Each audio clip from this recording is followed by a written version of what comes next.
Come on into the room, come on in. This was Fred Harvey's first trackside hotel. Prior to this building, Fred Harvey was doing food and beverage right to the train.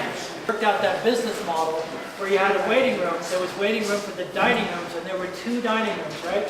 There was a lunch room for informal dining, which is where you're going to go next, and there was a formal dining room, which is where you're going to go after that, and talk to Matt, who's going to talk to you about the dining room and the food here.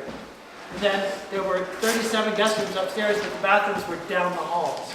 So this was an experiment. In fact, the original plans said division offices and hotel for the Santa Fe Railway, because they didn't know it. The whole north wing was just offices. There was no way to get from this part of the building into the north wing, because in between was the kitchens. Right, so this was a big experiment for Fred Harvey, and it was so successful that a few years later, they built an office building, converted the north wing to guest rooms, and after that, they essentially took this building and modeled it up just a little bit and made the Alvarado in Albuquerque. So everybody mourns the loss of the Alvarado, right? And that was the start of the preservation movement in New Mexico in 1970.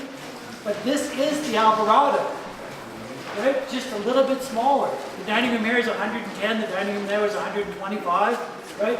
So it's still here, but it's here in Las Vegas, the town that everyone forgot about. This is the greatest architectural treasure trove in the Southwest.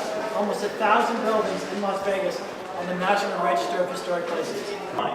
So this is a very important building in that this is kind of the beginnings. And unfortunately, one of our greatest losses, the Alvarado, is you know, the peak. It's considered the Penn Central of the West is lost to us. Now, we have a great respect for the history, but at the same time, there are things that have changed. And one of the things is what used to be more of a sealed-up bar, and the bar wasn't exactly like that when the building opened. It kind of evolved over time. We've opened it up and allowed a lot more light in there. Matter of fact, we found that wonderful mural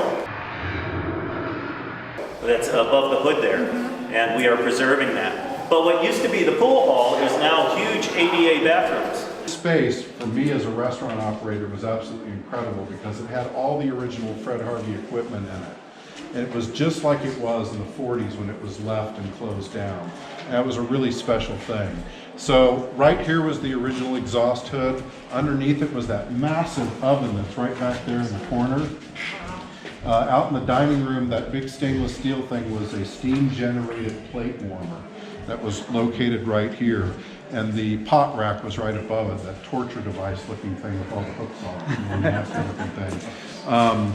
But all that stuff was still in this building, and it was like literally walking out of a time warp. So it was really special for me to see how it was originally laid out.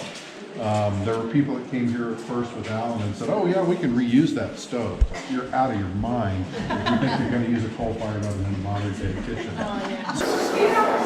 So I had to just go into every room and see what it felt like. So in this one I'll have a B, and this is the B room, this will be the Fox room. So everyone will have a glass transom of an animal.